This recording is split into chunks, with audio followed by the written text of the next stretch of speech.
Hi, I'm Jeff Hampton with STR Law Guys. Today I want to talk to you about trusts. What aspect or what component does a trust have in your asset protection plan if you're a short-term rental owner?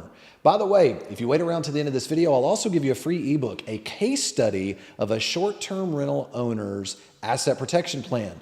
Give you a little bit of insight about a specific case study that we did with a client. So, all right, let's jump right into this. One of the things we want to look at right out of the way is trusts. There's all kinds of trusts, right? There's family trusts, there's foreign asset protection trusts, there are domestic asset protection trusts, and then there is kind of a hybrid trust, which is a combination of those. I'm going to just go over these very quickly. The one that everybody talks about is a foreign asset protection trust. What are the advantages?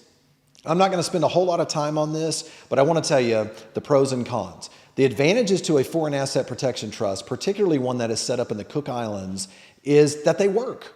I mean, they work. Literally, the IRS has tried to go after Cook Island trusts, the Federal Trade Commission, the Securities and Exchange Commission, they've all lost. Every one of them has lost if it's been set up the right way, okay? That's the advantage. What's the negative? What's the disadvantage? Well, the disadvantage is they are extremely expensive. They can cost you $50,000 to $75,000 or more to set up. It can cost you $10,000 to $20,000 a year to maintain them. Here's the biggest disadvantage, though.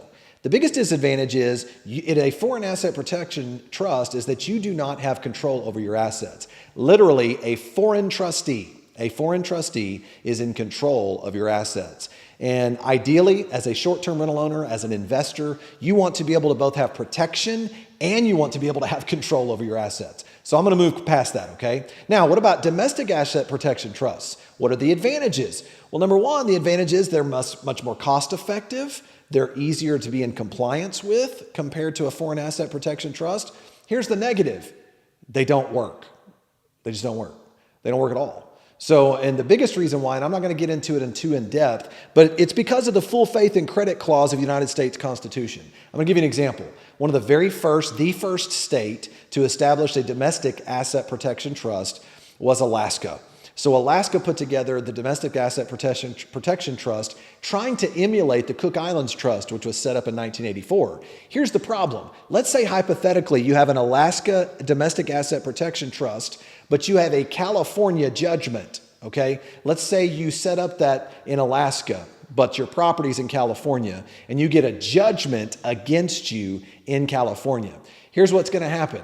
That California judge is going to issue a judgment. It's going to be taken to Alaska, and that Alaska Domestic Asset Protection Trustee is going to say, ooh, I have to honor, under the full faith and credit of the United States Constitution that's required here, I must honor a judgment from another state. Look, there's case law out there that more than establishes that. They don't hold up. Over and over again, they're able to penetrate the trust and they're able to get access to those assets. So when you're talking about whether it's a liability event or a creditor, it's important to know the pros and cons between a foreign asset trust and a domestic trust. Finally, let's talk about a hybrid trust. What is that? Well, there you're talking about a blend. It would be great if you could have a blend of a domestic structure that's both cost effective, you maintain control of all of it, but yet at the same time, a foreign asset protection trust where you actually get protection. Well, here's the way that can be done. This type of trust, where you combine the best of both worlds, you establish a foreign asset protection trust from the very beginning, linked to a local trust, okay, a trust here in the United States. You link it that way. It allows the domestic trust to be a simple grantor trust for tax purposes. Super simple, no negative tax consequences, just like you might have a family trust that you set up for estate planning purposes or anything along those lines. And here's how we look at it. Let's talk about it. You have to grade a trust. Pre-lawsuit, what if you don't have a lawsuit? Peacetime, right? Everything's happy, no problems, and then we need to grade it based on post-lawsuit. What happens if there's a lawsuit? Well, pre-lawsuit, the trust is nothing more than a simple grantor trust disregarded for tax purposes. This means you're allowed to take full advantage of all the tax benefits under the law as it relates to that. You can also maintain control of the trust assets. You can be able to use it. You can be the trustee of the trust and to be able to manage those assets and not have any difference in the way that you maintain control. Okay, those are all the positives. Now, what about if a lawsuit comes? What if post-lawsuit? In that situation, a foreign asset protection trust assigns the trustee the power to declare a stress event. This event that takes place, now the trust is being attacked. Well, here's the way it works. Some people call it a successor trustee or a trust.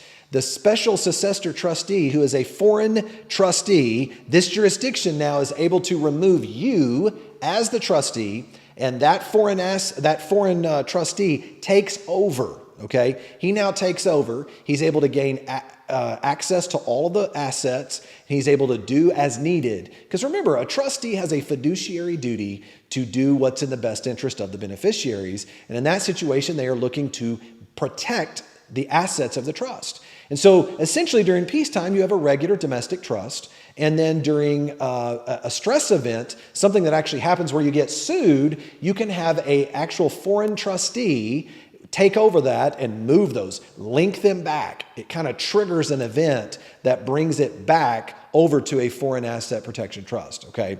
Now, those are just some examples. By combining, here's the thing, how does trust planning really help you?